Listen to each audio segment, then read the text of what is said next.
Pada bulan Oktober 2018, Suzuki Indonesia meluncurkan motor yang sangat ditunggu-tunggu banyak orang, yaitu Suzuki Bandit. Jadi, Suzuki mempunyai ide dengan mengikuti series Bandit. Motor ini diharapkan agar banyak orang bisa bikin kelas naked bike di Indonesia dan bisa menjadi naik lagi hype-nya seperti di tahun-tahun sebelumnya, di mana series pada motor Bandit dulu memiliki tampilan yang gahar dan juga mesinnya yang menakjubkan. Selain itu, versi pada motor ini juga mempunyai sejarah yang sangat bagus di dalam dunia otomotif, yang mana pertama kali motor ini diperkenalkan di akhir 1980-an. Suzuki Bandit juga dikenal sebagai motor street fighter karena memiliki posisi berkendara yang lebih tegak dan desainnya yang agresif.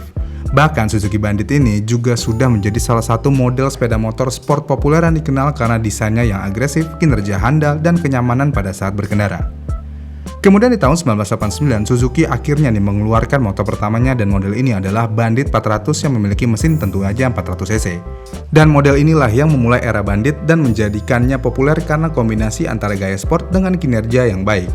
Namun seiring berkembangnya pasar dan teknologi, maka Suzuki terus-menerus memperbarui Bandit dengan fitur-fitur terbaru dan teknologinya dan perubahan desain untuk tetap relevan dengan kebutuhan pengendara modern. Yang mana di tahun 95, Suzuki kembali membuat motor Suzuki Bandit 600 yang memiliki tentu aja mesin 600 cc.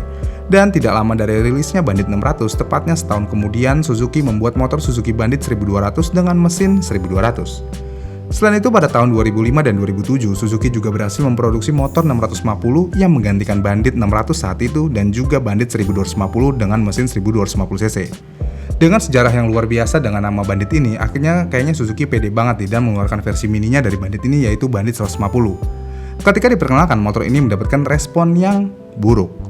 Suzuki Bandit ini memang tidak begitu mendapatkan perhatian dan tempat yang baik di pasaran. Kenapa? Ya karena namanya doang ini Bandit, dan sebenarnya ini GSX. Dan ini sudah ditegaskan oleh Suzuki juga nih pada saat peluncuran motor ini, yang mana Suzuki menjelaskan tentang tampilan motornya. Lalu proporsinya yang tidak jauh berbeda dengan GSX S150. Bahkan jika kita lihat secara keseluruhan, kalau motor ini bisa dibilang gabungan antara GSX S dan Satria F. Ciri-ciri yang paling terlihat pada motor ini kalau ngambil dari Satria F-nya dapat kita lihat dari lampu depan dan belakangnya. Ya walaupun mirip-mirip, tapi tetap aja ada detail yang berbeda. Kemudian yang membedakan antara Bandit ini dengan saudaranya yaitu Suzuki GSX R 150 dan Suzuki GSX S 150 yaitu di joknya. Yang mana jok di motor ini rata, nggak ada pemisah jok seperti GSX. Ya ini bisa dibilang agak aneh, tapi kalau melihat sejarah Bandit, ya Bandit emang begini sih, jadi bingung deh. Namun dengan jok yang menyatu, bisa dibilang kalau saingan utama motor ini ya bukan naked sport, melainkan Yamaha Fiction dan Honda CB 150R aja. Bukan motor sport-sportan lah. Kemudian yang bikin geleng-geleng kepala lagi untuk spesifikasi yang dimiliki Bandit ini adalah motor ini menggunakan mesin yang memiliki kapasitas 147,3 cc dengan konfigurasi DOHC.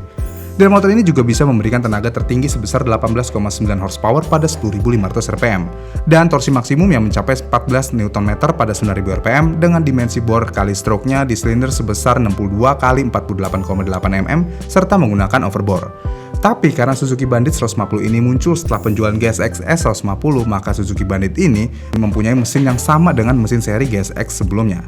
Plek ketiplek sama. Pertanyaannya, kenapa motor Bandit ini menggunakan mesin yang sama dengan GSX? Menurut Suzuki, mesin yang ada di motor GSX R150 ini sudah sangat cocok jika disandingkan dengan motor Bandit 150. Sehingga Suzuki tidak perlu repot-repot untuk membuat mesin yang baru. Ya, nggak perlu repot. Kemudian Suzuki membuat 150 Bandit ini memakai mesin GSX itu karena mesinnya ya juga baru sih sebenarnya, dan mesin GSX ini juga sudah sangat acceptable. Bahkan performa dari motor GSX-nya juga udah dianggap mewakili kebutuhan motor Bandit 150, sehingga motor ini mampu bersaing dengan pabrikan lain kalau soal tenaga. Sekali lagi, di satu sisi memang mesin GSX sudah cukup kencang. Di satu sisi gimana ya, motor beda tapi mesin sama. Tapi ini kan yang dilakukan Yamaha ya, dan mereka sukses dengan motor Matic yang mempunyai mesin yang sama tapi desainnya beda. Jadi sah-sah aja nggak sih?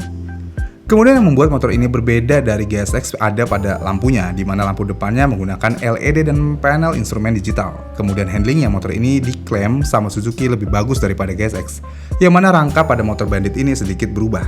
Kenapa dirubah dari GSX? Ya ini untuk bisa membuat joknya jadi satu, nggak terpisah. Kemudian selain hal-hal tersebut, Suzuki Bandit sudah memiliki sistem pengereman cakram di bagian depan dan belakang untuk memberikan keamanan dan kontrol yang baik. Jadi udah nggak ada deh tromol-tromolan lagi. Namun dengan spesifikasi yang ada dan desain yang menggelikan, motor ini tidak memiliki umur yang panjang. Kenapa? Ya karena motor ini sudah hilang dari radar pada tahun 2022. Kenapa bisa hilang dari radar? Ya sebenarnya banyak alasannya dan faktor yang bisa membuat motor ini hilang secara goib, kayak dealernya sih. Mulai dari penjualannya yang menurun, kemudian kata Suzuki juga ingin mengeluarkan model penggantinya, dan mungkin pada saat ini mereka hanya menyetop produksi motornya. Dan belum discontinue sebenarnya sih, karena fokusnya sedang mengarah untuk menambah produksi tipe lain. Namun walaupun statusnya udah discontinue, jika kalian mau meminang motor yang cukup aneh ini, beberapa dealer Suzuki yang sangat langka diklaim masih mempunyai stok lama dari motor Bandit ini. Dan dari pihak Suzuki juga belum mengkonfirmasi sampai kapan Bandit ini di stop produksi alias dijadiin goib.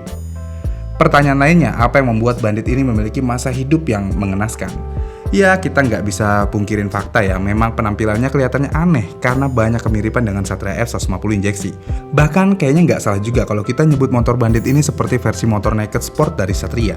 Karena sekali lagi, desain batok lampu dan lampu belakangnya sama persis dengan milik Satria F. Kemudian selain desain khas Suzuki-nya ya, walaupun memiliki spesifikasi mesin yang sama dengan GSX, entah kenapa motor ini diklaim sangat boros dalam mengkonsumsi bahan bakar. Bentar, sebenarnya ada alasannya kenapa motor ini bisa lebih boros daripada GSX. Jawabannya ya karena motor ini memiliki bobot yang lebih besar jika dibandingkan dengan GSX-S. Bandit lebih berat 5 kg dari GSX. Selain itu, faktor motor ini benar-benar nggak laku karena motor ini juga kelihatan kayak versi termurah dari motor GSX 150. Karena motor GSX 150 Bandit ini masih menggunakan kunci motor magnet, bukan keyless. Kemudian banyak review juga yang bilang nih kalau motor ini juga nggak enak untuk dibuat nyalip-nyalip. Ya ini karena motor ini nggak punya hentakan yang bagus. Tapi kekurangan ini diganti dengan top speed yang lebih tinggi. Jadi pada kasus Suzuki Bandit ini kayaknya Suzuki cuma memanfaatkan body part dari motor yang udah ada. Dan naked bike ini bisa kita simpulkan gabungan dari GSX S150 dan Satria F150 injeksi dan jadilah Bandit. Dan sekali lagi, Suzuki gagal total untuk membuat motor yang sudah menyandang nama keren ini karena karakternya jauh dari generasi awal-awalnya. Padahal jika kalau Suzuki mengikuti desain Suzuki Bandit 400 atau setidaknya aura banditnya ditonjolin, bukan nggak mungkin motor ini bisa laku di pasaran. Tapi sebenarnya motor ini sangat bagus. Tapi bukan untuk dikeluarin di tahun 2018, melainkan di tahun 2003 atau 2005. Jika motor ini keluar di tahun tersebut, kemungkinan besar ia akan laris. Jadi gimana menurut kalian soal motor Bandit ini? Jika kalian punya pendapat lain, kalian bisa komen di kolom komentar di bawah ya. Dan jika kalian suka dengan video ini, kalian bisa like dan subscribe channel ini. Dan sampai jumpa di video selanjutnya.